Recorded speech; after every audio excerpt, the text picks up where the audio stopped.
Hello, and welcome to Crown Midweek. Here on this broadcast, we are all about adding value to your life. At this moment, before we begin, I want to encourage you, if you have been tuning in and you are enjoying everything that you've been receiving, go ahead and hit the like button. Go ahead and share this broadcast so that someone else can also benefit from all of the information that is being released on this platform. If you're on YouTube and you are not yet following us, follow us. Go ahead and subscribe to the channel so that you can be notified whenever we put information out. In addition to that, you can follow us on IG at CrownORL, as well as Facebook. If you're on Facebook, go ahead and share so that those that you know would be able to be privy to the information that you've been receiving on a consistent basis. I'm not going to be before you long, but I want to share with you something that I believe is really important for us as we navigate through life. Communication is one of those things that there's nothing that you can do or nowhere you can go where it's not relevant, whether it's communication within your family dynamics, communicating on the job, your career. Communication is a vital part of our everyday well-being. And so today I'm going to talk to you about the art of being assertive. So often as believers, we sometimes navigate through life and don't necessarily take into account that God has given us everything under our jurisdiction to manage in a particular way that would be beneficial for us in the long run. And specific to the way we deal with individuals, being assertive is very important. I wanted to read this to you. Being assertive is a crucial aspect of effective communication, and it requires you to be heard, not aggressive. Sometimes when you think about being assertive, it might come out as, oh, I got to be this, that, and the other. But no. When it comes down to being assertive, the important thing about that is knowing that you can communicate where you are, being honest, but the most important thing is being respectful. So today on Crown Midweek, my guest today is someone who, over the years, as I've observed her, I absolutely admire her ability to be frank, be honest, but at the same token, definitely communicate with much respect. And so at this time, I'm going to introduce you to our special guest, Yizaida Flores. Actually, it is not Yizaida Flores, correction. My dear friend got married and, celebrating 2 years of marriage. Yes. Congratulations. Once again, February made it 2 years. Yes. And so Yizaida Rodriguez is who we have in the studio with us. How are you, Yizaida? I'm doing well. Thank you so much for having me here today. Absolutely. Thank you for responding to the invitation. It is truly an honor to have you with us in this space. As I shared, I am truly, truly, truly blessed by you, the way you're wired as the person.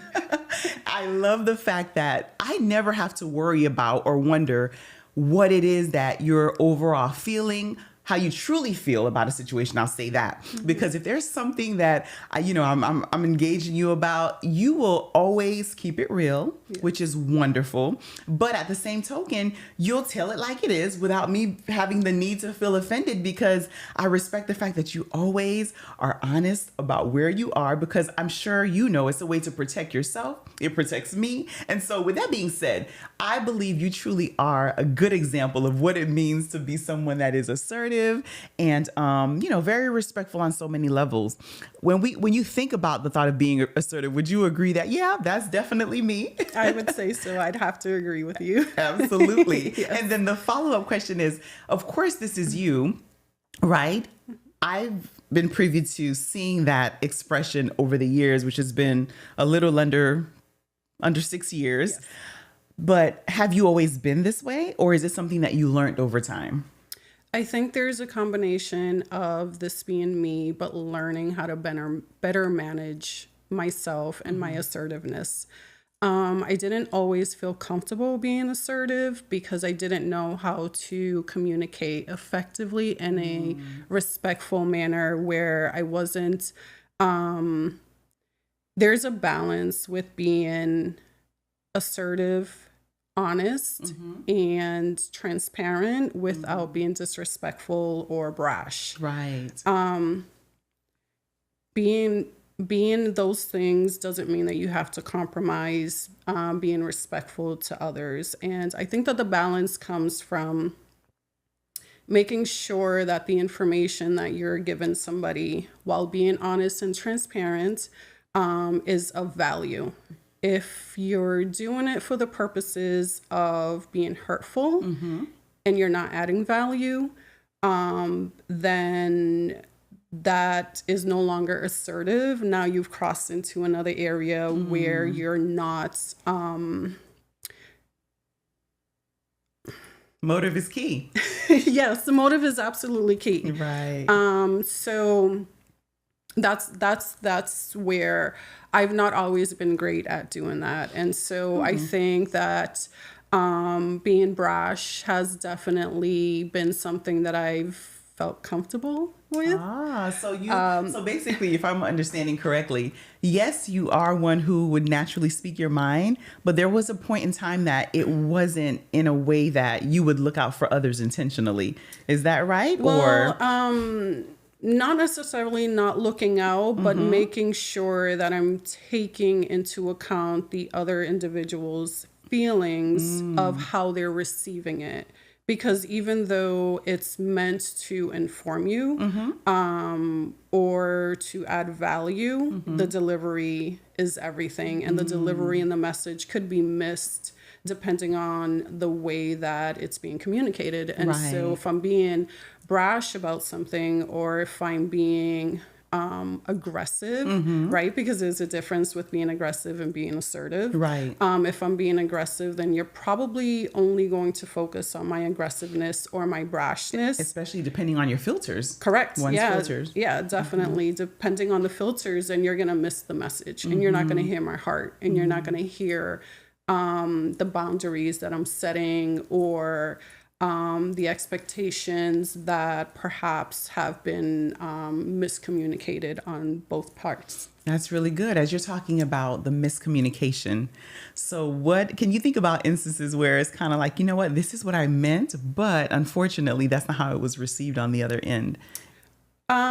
There's definitely a lot of that happens. And so I think that sometimes when people ask for your opinion, and we all do this, we'll ask for an opinion, but we've already established how we feel about something. And so no matter how I say it or how you receive it, there's going to be a miscommunication that's going to happen because you asked for my opinion, but you were just looking for confirmation. And so we're going to miss each other. Right. And there's going to be miscommunication there. Yeah. And unfortunately, nobody benefits from that. That's true. And sometimes even when we don't get the answer we're looking for, it takes a level of maturity to say, you know what, that's not what I was looking for. But then it helps to know the individual, right? Because if I know you and you know, I asked for your opinion about something. If you tell me something that I didn't necessarily want to hear, I have to be mindful of the individual. I have to be mindful of you as the person. Do you seek to, you know, hurt me intentionally? Or are you really giving me a non-biased opinion or giving me information that is of value to myself? And I have to be in a place where I can filter through that and be okay with, okay, this is just what's happening here, and allow you to be the honest person that you are. Because sometimes when we are so defensive to where we automatically shut down the other individual that may be trying to give us something that we need, right? It puts us in a place of, well, since it's not what I wanted to hear, now our walls are up. Right. And that doesn't benefit anyone. Right. So, of course, you are a wife and a mom, a daughter. You know, you wear many hats. And so there's a lot of communication that takes place in all of your circles. Yes. And so how have your assertiveness helped those around you? It may not always be in the moment, but how have you found that it has benefited them? I think that it clearly establishes boundaries. I think that it clearly establishes the intent. And it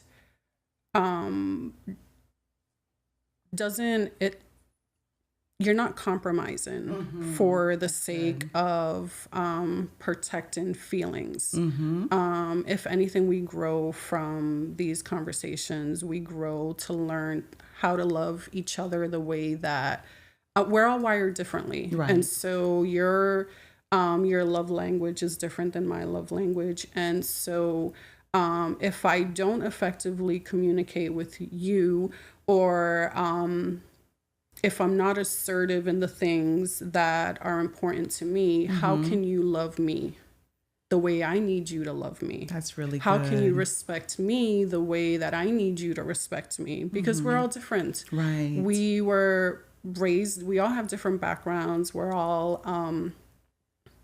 we have different needs. We have different opinions. We Not to mention experiences. And so what may be important to you may not necessarily be important to you, but doesn't mean that it's not important. Right. And so if we love each other, or we're going to work with each other, right? Because it's important to be assertive in a work and professional environment, just as it is to work together in a family.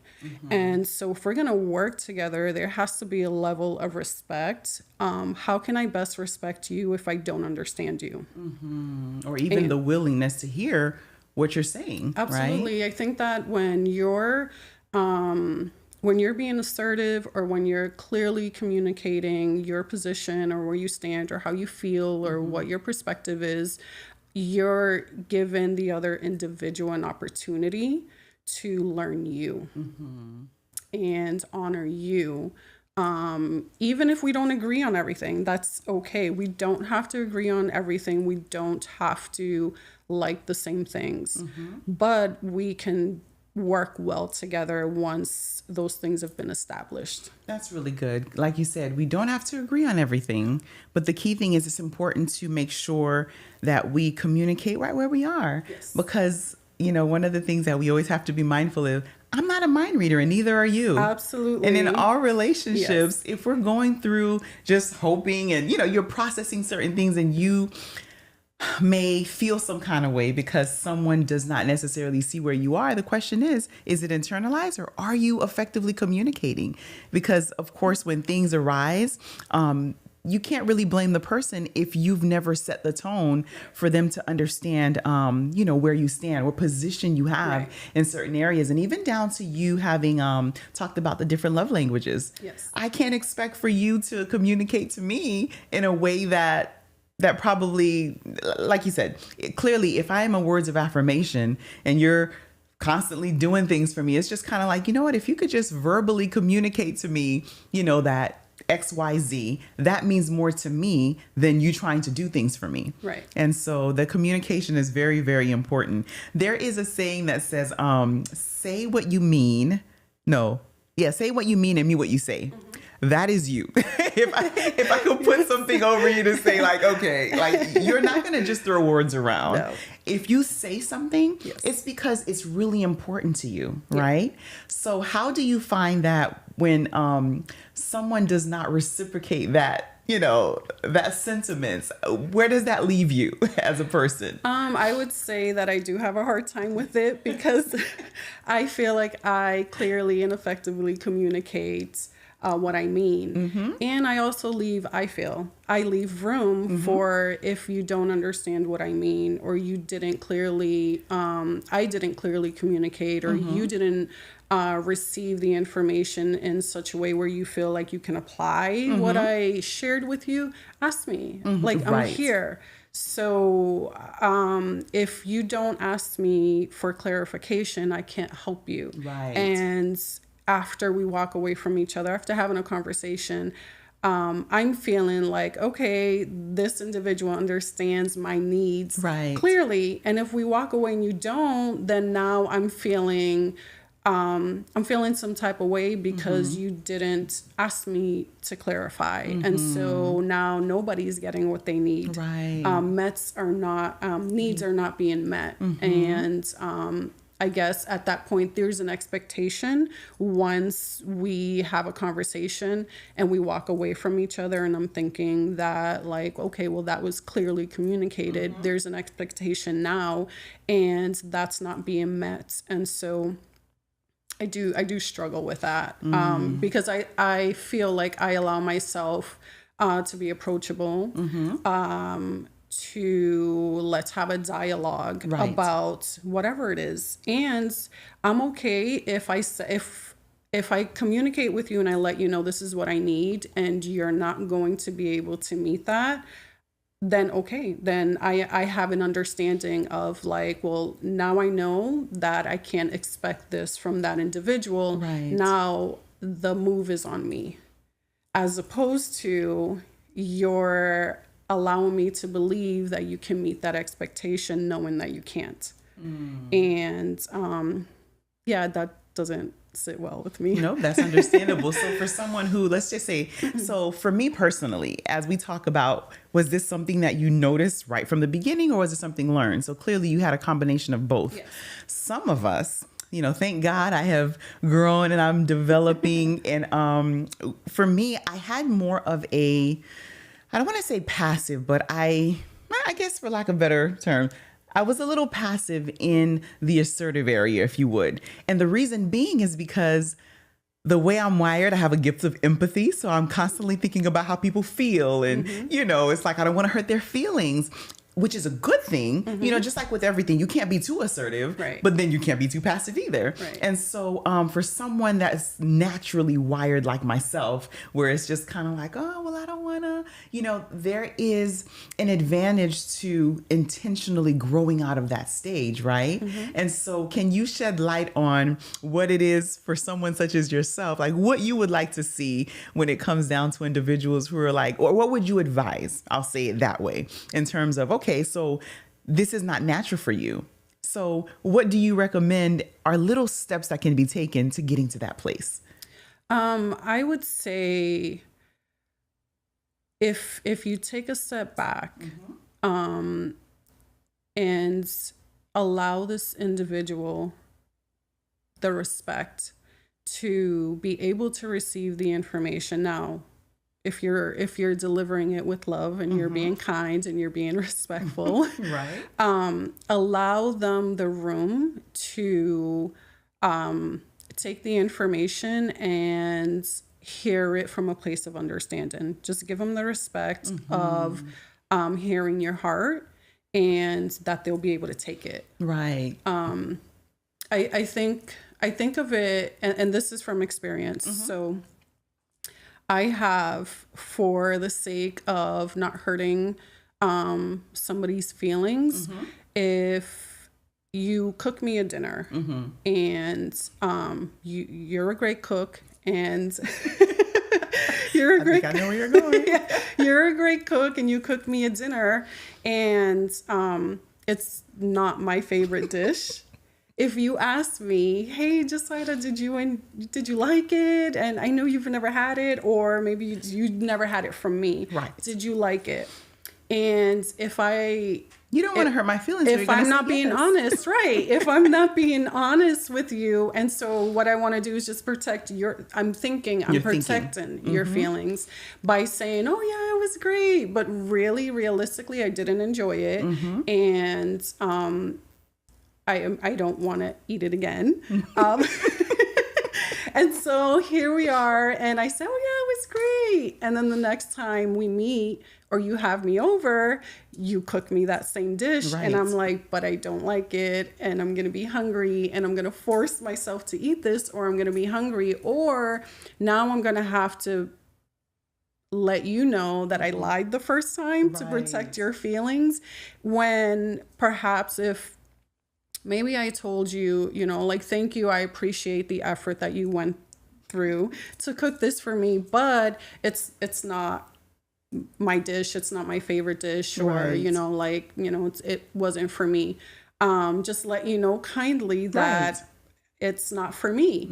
I think that most people would appreciate that versus being told a sweet lie. Absolutely. And so that's what I would advise an individual who struggles with being assertive or who has a passive personality is allow the individual to gather the information that you're giving them and go from there. Right. Just be respectful that the individual that you're communicating with can can handle it. Yeah, yeah. Most people will, and most people would appreciate it. Oh my gosh, thank you. Or if perhaps I can give you pointers like, hey, so I make the same dish, but this is what I do. That's really good. That might go further than I'm going to protect their feelings. Most people are strong.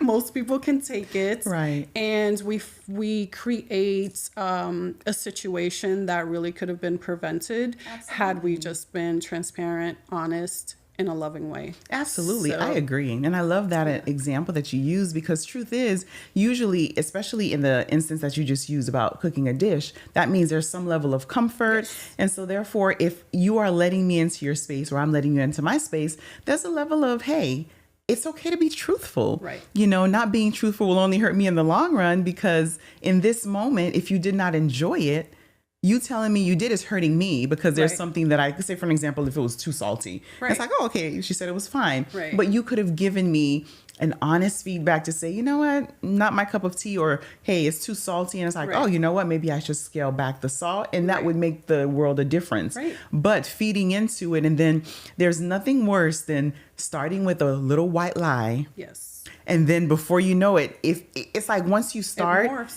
it morphs. Yes. And now you're lie upon lie upon lie. And you, depending on the individual, if they can't even get themselves out, it makes matters worse. So right from the jump, it's helpful to, hey, you know what? Not necessarily finding the kind way to say it. And sometimes it's even helpful to give a disclaimer. Hey, I know this might be your dish, but remember, we all have different palates, because the thing is, we come from different cultures. You know, our cuisines are different and similar to life. We go through different things. We like different, you know, settings, different experiences. And so it's going to be different, you know, and sometimes it's just getting out of one's head from feeling like I have to be in agreement with what you said or what you presented. And that's not helpful for anyone. And can I just add to to that can we love each other in this safe space? Like, can we do that where we can just be honest and agree to disagree, but you not feel like I don't love you because I didn't agree with you, or now there's a disconnect because we don't agree on everything, or we don't share the same perspective. Can I be honest and transparent in this safe space where it's not going to change the dynamic of our relationship? Beautiful. So that to me is important. I feel like if we can be honest with each other when things are great, when your dish is amazing. Are you talking about my dish? No, I'm joking. Your what was it? Your mac and cheese with the chicken was so good. I need that recipe. I'll make sure you get it when we get off. Thank you. I love it. Thank you. So I think creating a safe space where we can talk about it all, the good, the bad, the uncomfortable, and that it doesn't change the love that we have for another, the dynamics of our relationship, the extra mile that we're going to go for each other in growing and developing together, right? Because if I agree with everything that everybody says, then we're not going anywhere. We're not developing. We're not going beyond our own comfort level, like doing this for me. There you go. So if we didn't have people in our lives to push us, then we would stay stagnant, I believe. And pushing us and having those uncomfortable conversations is part of life in order for you to grow and develop. And that comes with having assertiveness and saying, hey, I love you, but I'm not okay with this, or I'm not comfortable with doing that, or I have boundaries. There's limitations to the things that I'm going to give you access to. And it's not because I don't love you. It's because this is the way that I'm wired. And these are the things that I have to do in my life to protect me or protect those around me. Very well said. And I love the thought of just the growth, opportunities for growth when we are honest with one another. Because, of course, there are certain areas that we allow people access to our lives. And once they have that access, it's like, okay, can you handle being in this Right. space? Because Right. now that you're here, there are certain things that I may say that you're not going to like. You know, there are certain, vice versa. Right. But being at a place where there's an understanding that, you know what? This is just this instant. Right. And it's okay. Yes. Now we're on to the next thing. Yes. We weren't created to be the same, to think the same, to look the same, to process the same. Right. But it's just being open. Right. It's being open. And so when it comes down to, of course, you have, you know, teenagers at home. And I bring this up because when I think about children, when I think about the youth, you know, there's a lot of things that when you hear, not even youth, but just people in general, there are certain things that we go through. And as a result of those experiences, it causes us to be individuals who are, who shut down, who don't articulate how we feel for one reason or another, right? And so how are you helping, you know, the young teens that you're raising understand the importance of that? And the thing is, and this topic was so important because I think about even young children. There's a level of, my husband and I, we often talk about letting our children be vocal about how they feel instead of the traditional. I know when we were brought up, it's just kind of like, you shouldn't say this, you shouldn't say that. But, you know, in our household, we welcome, no, I want to know how you feel. I want to know what you're thinking, because it's creating a safe space so that, God forbid, if something happens, at least you know there's a place that you can come to articulate and speak and converse about those things that didn't sit well with you. But there are times where, you know, our kids, they're quite the kids. They'll, Yes. you know, I love my oldest. He'll often say, I don't mean to be rude when I say this. And that's his introduction. Yeah. And it's beautiful because it shows that there's a sense of awareness to, I can be honest with where I am. So share some light on how important that is and how you've intentionally, and you and your husband intentionally set that environment where your children know that this is a safe place that I can be open and vulnerable. So with our kids being teenagers, they haven't said it, but they give us the looks like, oh, here we go. Like they want to talk to us all the time. We do. We have talks all the time, often, as much as we can. And I'm trying to find a balance with that because, you know, at this point, I'm turning everything into like a deep conversation, trying to get them as prepared as I can possibly prepare them for life. And so you mentioned it earlier, we're not mind readers. As parents, we don't know everything. We know a lot. Right.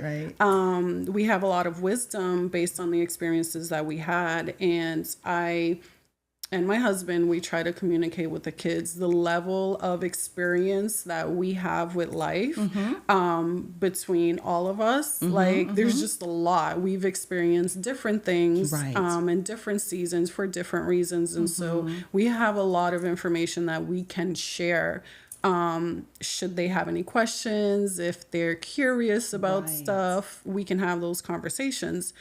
And chances are we've been through it. Right. So, and if we didn't, we know of we know. someone. Correct. Yeah. So, we try to allow ourselves to be an example of what to do, what not to do, what worked, what didn't work. And so let's talk about what it is that you're experiencing. Now, you are most likely going to go through similar things that we've already experienced. The difference is how you feel about it, how it made you feel, what your experience was personally. It may be a similar situation, but because we're wired differently, you're probably going to deal with it in a different manner than I would. So for example, I'm a city girl. I grew up in the city. My kids didn't. And where so, were you from? Boston, Massachusetts. Yes. And so I had to have tough skin. So I was raised a little different than my kids. And with that being said, there are situations that I've encountered that perhaps for me was easy for me to deal with. My kids, if they're experiencing a similar situation, they might not be as assertive, aggressive, direct, or frank as perhaps I did. So, but the situation is still similar. Right. And so the biggest thing for us in my household is, how did it make you feel? And can we help you? How can we help you? And we're not mind readers. Right. And there's you guys have to meet us halfway. Right. And so let me know what you're going through, and then I can shed some light, and you can do with that whatever you want to. I'm not trying to control your life. I'm not trying to live your life for you. I'm not trying to tell you what to do. At this point, we want to offer you guidance, and we're starting to mentor you, right? Because they're getting close to an age where they have to learn to be healthy, independent, young adults. And so let us know what's going on, how you feel about it, and how can we support you in whatever it is. And to best parent you, best prepare you, I need you to open up. And so it doesn't matter what it is. The biggest thing that I tell my kids is, if you get into a situation, I don't want it to be where they're like, oh no, I can't tell my parents. I want it to be like, oh, I have to tell my parents. Right. They'll know what to do, or we'll come together to figure it out. Exactly. And so I try to encourage them. It doesn't matter what you feel. You're safe. Yes. You're safe. There's nothing you can do that's going to make me love you more. Right. And there's nothing you can do that's going to make me love you less. Exactly. I already love you. Like, love is love. The love that a mother or a parent, a father has for their child, it just is. Exactly. And so she or he can go off to be the greatest person in the world, and it's not going to change how I feel about them. Right. Or they can do something that perhaps I'm not going to be happy about, right? But it's not going to change the amount of love that I have for them. Exactly. So my home, our home, we have what I like to think of a safe space where the kids can just come and say, hey, this is where I'm at. Exactly. That's beautiful. I was about to say, it sounds like you guys have created a safe space, That's a safe the environment. Idea. You know, at this point, the kids are almost like, oh, you know, here we go again. Yeah. And the beauty in that too is, of course, when you have people that are around you, that are in your inner circle, that, you know, share those same values, right? As you're doing that for them, even if it's not between you and your husband, you know, there's that second layer that will look out for your kids and have that state of mind where it's like, hey, it won't steer them wrong. Right. Where it's just kind of like, hey, make sure you are communicating right where you are, being open and honest about it, so that you don't get trampled over, if you would. Yeah. Even if the kids were to come and say, you know what, I don't feel comfortable talking to you guys.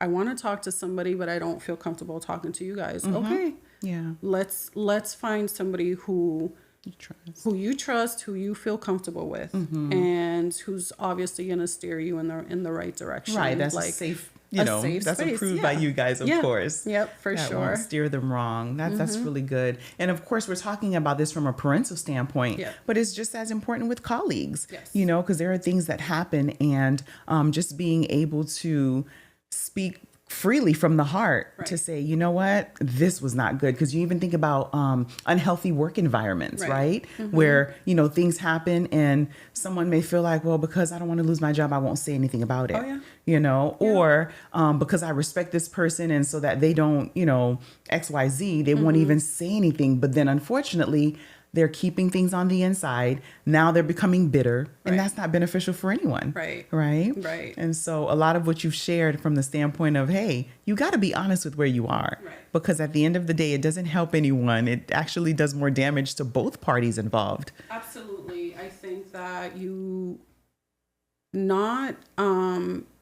not being truthful and transparent, not being honest, not being assertive, not being clear about where you stand is going to cause more issue, more damage in the long run than you thinking that you're doing the right thing by protecting somebody's feelings or by saying what the other individual wants you to say. So I don't think that anybody goes home feeling good about themselves when they're quote unquote protecting somebody's feelings as opposed to being honest and transparent. So for me, I feel like I can sleep better if I said the truth. Right. I was respectful. My intent was to add value, as opposed to, I didn't really agree with that. And I compromised in if it's at work, I compromised my job, or ethically, I compromised, or that doesn't sit well with me. And so in the long run, that's just going to cause more damage, right? Like Exactly. I don't know. I don't think that you sleep well at night knowing that you've compromised just to not hurt somebody's feelings, because you can be honest and not hurt their feelings. And if somebody's feelings are being hurt and you're doing it the right way, then they're just not in a place to receive the information, and there's nothing you can do about that. Exactly. And believe it or not, in hindsight, sometimes when, people go through those scenarios where they're offended or you probably rub them the wrong way, in a very safe and mature situation, the individual will kind of take a step back and it's like, I didn't like this, but you know what? I appreciate the fact that they were honest. Because there's nothing worse, at least to me. Right. That's one of the things that helped me over the years really kind of shy away from, because I never believed in lying to someone about how I really feel. Yeah. But I think sometimes rather than being extremely direct, I probably dance around it like, you know what, I really don't want to hurt your feelings, or listen, hear me and hear me well. I am known for giving those disclaimers. Yeah. So I try to work on being just a little bit, sometimes those who really know me, it's like, just go straight to the point. It's okay. But it's like, hey, I don't mean any harm. However, here's what I've noticed. Right. And over time, constantly communicating that, I've become more and more comfortable because, of course, just like with everything, when we're not used to it, it might be uncomfortable. Right. But then once someone chooses to engage in that space, and the more you do it, the more you naturally allow it to flow. No, the more you do it, the more it becomes natural to be able to, you know what? This is what it is. Right. And truth be told, I think sometimes for the individuals who may not necessarily be as assertive, sometimes there's a level of just being uncertain of self. Right. So of course, there's the confidence that needs to be built, realizing that I have value. Right. What I have to say is important, and when I don't get to share my thoughts, when I don't get to express how I'm feeling specific about, especially when it comes down to how someone is treating you, that is not good. Right. And so that's been extremely helpful. I think you do a disservice to an individual by not being honest and transparent and giving them an opportunity to take the information and say, you know what, they're right. I agree. I could do better. I could be better, or I should, and we take that for granted, and we think that it's protecting them, and in reality, you're doing them a disservice. So it's not the Christian thing to do to just speak your mind and make someone aware of, hey, this is where you've been wrong. Right. It's, and it's okay. You have to, because I think too, even down to the way God wired us, He didn't wire us to just be robots to just go with the flow. He's given us the jurisdiction or to navigate and manage the things that He's given us. And one of those things, even though we're not talking tangible things like finances or relationships, but from the standpoint of emotions, you give people permission to treat you in a certain way that they do. And then you give yourself the permission to be honest, or the lack thereof, in terms of where you are. So I think that's wonderful. I'm so glad that you were able to share some tidbits. Are there any final thoughts that, it's kind of like, specific to this topic, here's something that I think would be extremely helpful for the audience as we kind of wrap up this discussion? I think what I would say is that there's a balance, and the balance comes from you can be honest, you can be assertive, and you can do it in a kind, loving way. You should do it in a kind, loving way. being honest and assertive does not mean that you have a right away to be disrespectful and Right. brutally honest. I know a lot of people use that as a, well, I'm just keeping it real. I'm just Right, being right. honest. Like, it's the truth. Yeah, it's the truth, but you're being nasty, and that's not okay. There's a way. So the truth gets kind of like thrown out the window once you're crossing over into a line of being disrespectful. And on the other side, if you're not allowing people to truly hear your heart, you're not giving them the opportunity to be their best. You're not giving me an opportunity to love you the way that you need. And so I don't know what I don't know. So if you're holding back from me, I can't help you. I can't help us. So while your passiveness may be cute, That's funny. or it's, oh, it's really nice because, it's easy to digest. It's really not doing anything to anybody, and you're doing more harm. You're doing a disservice, and you're not growing deeper in a relationship with that individual. And so if anything, you're growing further apart. So I think that it's important. I think that everybody can benefit from being assertive in a loving way. And also, we have a responsibility to allow people to be assertive. And so we have a responsibility to listen to individuals' voice, listen to their heart from a place of understanding, not from a place of trying to defend or trying to deflect or pointing and throwing stones. Oh yeah, but you are and you didn't. And let's take a step back and listen with intent, listen from a place of understanding, and we can grow deeper in our relationship. We can grow and develop as individuals, and you might learn something. Sometimes we're in this bubble of, this is how I grew up, this is how it's always been, this is how it's always been done, and it doesn't have to be that way. I can learn from you, you can learn from me, I can learn how to better love you. And in turn, I'm also going in this like self-discovery place where it's like, oh, I didn't realize that I was capable of doing these things. I didn't realize that I was capable of loving people the way that they need to be loved or they need to be respected. And so I think allowing people the space to be themselves, for you to be honest, and give them the opportunity to receive the information. We're tough.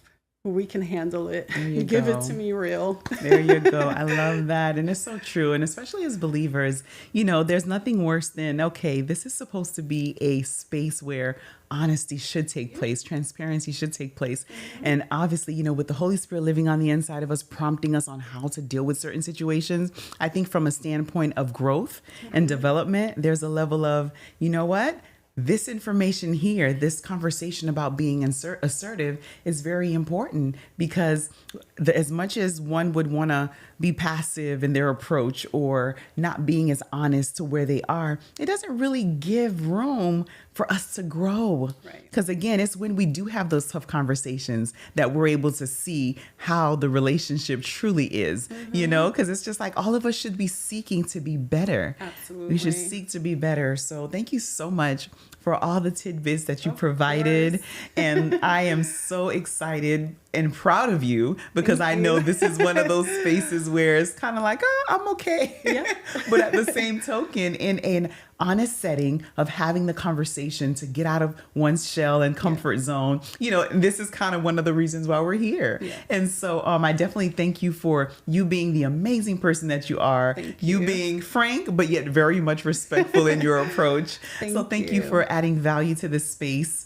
Truly appreciate you. Thank you. I appreciate you. Absolutely. Thank you. So, family, I pray that you were blessed by the conversation today. You know, if you're listening or if you've been watching and you see that, you know what, maybe I need to be a little bit more assertive in certain areas, whether it's in your professional setting, whether it's within your family members, just know that if you're holding back, you're doing yourself and you're doing others a disservice, because there's so much that you have to give as an individual, and holding back is robbing us of experiencing that. And for those of you who might be assertive and may not be using it in the right way or with the right intent, take an opportunity to reflect and see where you are and definitely make the necessary adjustments. I definitely want to thank you all for tuning in to Crown Midweek. So glad that you joined us. I want to say, if this broadcast added value to your life, I want to encourage you once again to just share. Let everyone know that Crown is here adding value. And then, of course, if there is a way to express, and if you're able to express your generosity, I want to encourage you to give. You'll see various ways that you can give. Definitely want to thank those of you who have been consistent in sowing seeds into the ministry so that we can continue to add value all across the world. We love you. Take care of yourself. God bless you. And remember, let all that you do be for His glory and His glory alone.